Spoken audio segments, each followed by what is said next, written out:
Hey guys, and welcome back to Chapter 6 of David Walliams' Mr. Stink.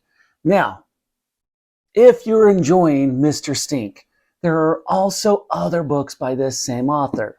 One of those, and one of his newest ones, is called The World's Worst Monsters.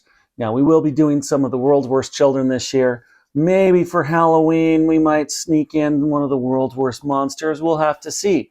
But you can check books like this out at our public library at the school. So if you want to check out a book like this, I don't believe we have this one yet, but we do have The World's Worst Children. And we also have some of these other great books. So check with our librarian or your school librarian or just your local librarian to see if they have any of his books, if you'd like to read another one. But you're here today for Chapter 6 called Soap Dodgers.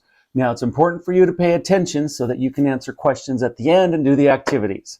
Let's get started with Chapter 6, Soap Dodgers. The next morning, Chloe pulled open the curtains.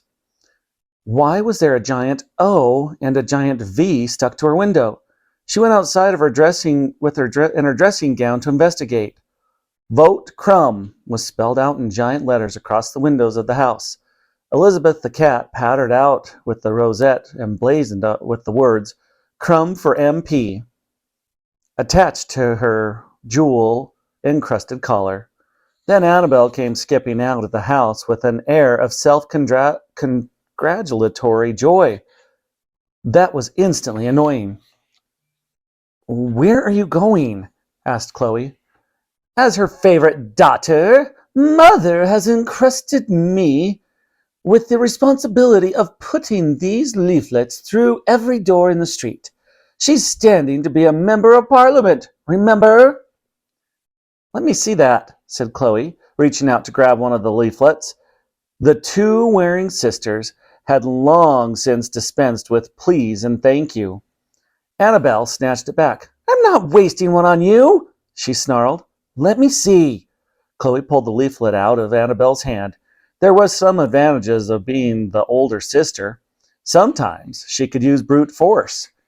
Annabelle huffed off with the rest of the leaflets. Chloe walked back into the house studying it. Her slippers moistening with the dew. Mother was always going on and on about how she would run the country, but Chloe found the whole subject so dreary and dull that her imagination would float away into La La Land whenever the subject came up. On the front of the leaflet was a photograph of Mother looking incredibly serious with her finest pearls around her neck, her hair so waxy with spray that it would become a fireball if you lit a match to it. Inside was a long list of her policies. Number 1, a curfew to be introduced to ensure all children under 30 are not allowed out after 8 p.m. and are preferably in bed with lights out by 9 p.m. Number 2, the police to be given new powers to arrest people for talking too loudly in public. Number 3, litter bugs to be deported. Number 4, the wearing of leggings to be outlawed in public areas, as they are extremely common. Number 5, the national anthem to be played in the town square every hour on the hour. Everyone must be upstanding for this. Being in a wheelchair is no excuse for not paying your respects to Her Majesty. Number 6, all dogs to be kept on leads at all times, even indoors. Number 7, Veruca socks to be worn by everyone attending the local swimming pool, whether they have a Veruca or not. This should cut down the chance of Veruca infection to less than 0. Number 8, the Christmas pantomime will be discontinued due to the consistent lewdness of the humor. Jokes about bottoms, for example. There is nothing funny about a bottom. We all have a bottom, and we all know full well what comes out of a bottom and what sound a bottom can make on its own accord. Number 9, church going on Sunday morning to be compulsory. And when you do go, you have to sing the hymns properly, not just open and close your mouth, then the organ plays. Number 10, mobile telephonic devices to have only classical music ringtones from now on, like Mozart and Beethoven, and one of the other ones, not the latest pop songs from the hit parade. Number 11. Unemployed people are not allowed to claim benefit anymore. Dull scum only have themselves to blame and are just plain idle. Why should we pay for them to sit at home all day watching or appearing on the Jeremy Kyle show? Number 12. Giant bronze statues of royals Prince Edward and his fragrant wife Sophie, Countess of Wessex, to be erected in the local park. Number 13. Tattoos on anyone but visiting sailors to be banned. Tattoos can too be dropped off anonymously at police stations without prosecution. Number 14. Fast food burger restaurants to introduce plates, cutlery, and table service, and stop serving burgers and french fries and nuggets and those apple pies that are always too hot in the middle. Number 15. The local library to stock only the works of Beatrix Potter, apart from the tale of Mr. Jeremy Fisher, as the sequence when the frog, Mr. Fisher, is swallowed by a trout is far too violent even for adults. Number 16. Football games in the local park are a nuisance. From now on, only imaginary balls to be used. 17.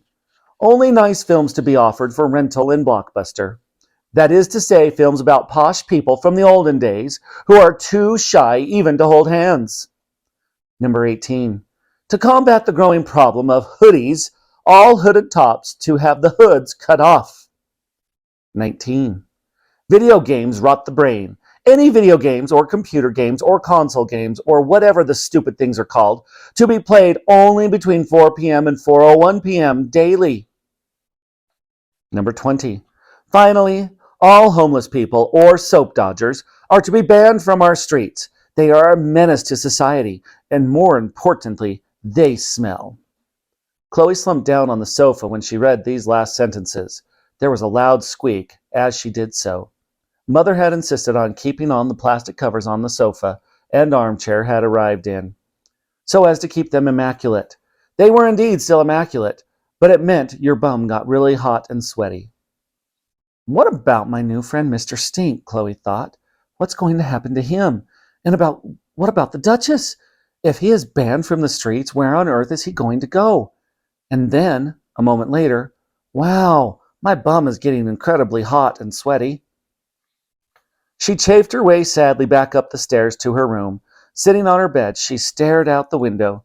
Because she was shy and awkward, Chloe didn't make friends easily.